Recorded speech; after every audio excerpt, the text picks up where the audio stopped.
Numele meu este Rad Marcel, sunt medic urolog și astăzi vă voi prezenta terapia cu unde de șoc.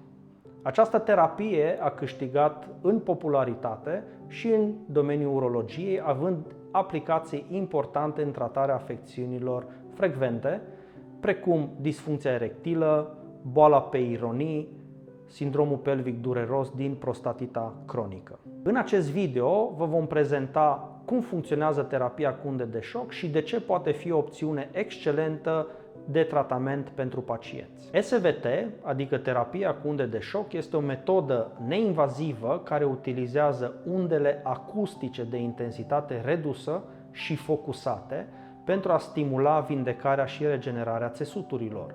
Undele de șoc sunt direcționate precis în zona afectată, unde stimulează circulația sângelui, procesele naturale de vindecare ale organismului.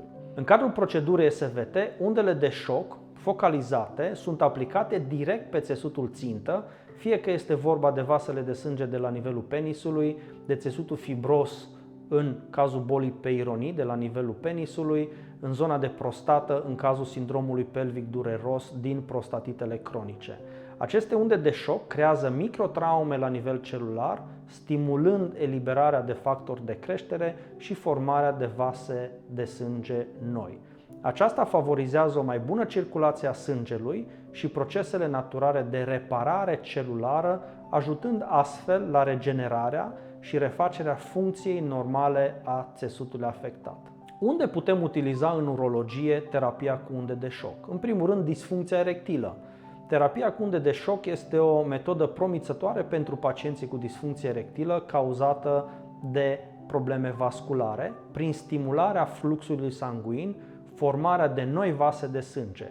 SVT poate îmbunătăți erecțiile și poate reda funcționalitatea naturală a țesuturilor implicate în mecanismul erecției. O altă posibilă utilizare a terapiei cu unde de șoc este în boala peironii sau indurația plastică a corpilor cavernoși. În cazul acestei afecțiuni se formează cicatrici fibroase în țesutul penisului. Terapia cu unde de șoc aduce o îmbunătățire la nivelul țesutului, reducând durerea și duce la o remodelare a țesutului cicatricial, îmbunătățind astfel simptomele și calitatea vieții pacientului. În prostatita cronică și durerea pelvină cronică, terapia cu unde de șoc poate reduce inflamația, disconfortul cauzat de prostatita cronică, îmbunătățind circulația în zona pelvină și reducând durerea asociată. SVT este o procedură simplă, rapidă, care durează între 15 și 20 de minute per sesiune, iar pacienții pot continua activitatea obișnuită imediat după tratament. În funcție de afecțiune, este posibil să fie necesar între 4, 6, chiar 12 ședințe, cu pauză de câteva zile între ele.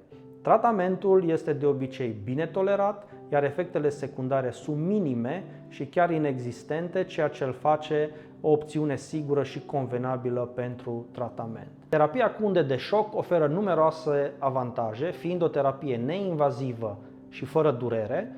Tratamentul nu necesită anestezie sau incizii, iar disconfortul este minim. Rezultatele terapiei cu unde de șoc sunt durabile, pacienții optează deoarece observă o îmbunătățire de tratament lung, fără necesitatea unor intervenții repetate. Recuperarea este rapidă, pacienții se pot întoarce la activitatea zilnică imediat după tratament. Fiind neinvazivă, eficientă și cu efecte durabile, SVT oferă o alternativă viabilă la tratamentele convenționale. Dacă sunteți interesat de un astfel de tratament, fără intervenții chirurgicale, și doriți să aflați mai multe despre beneficiile terapiei cu unde de șoc, ne puteți consulta pentru a discuta despre opțiunile de tratament ce vi se potrivește cel mai bine.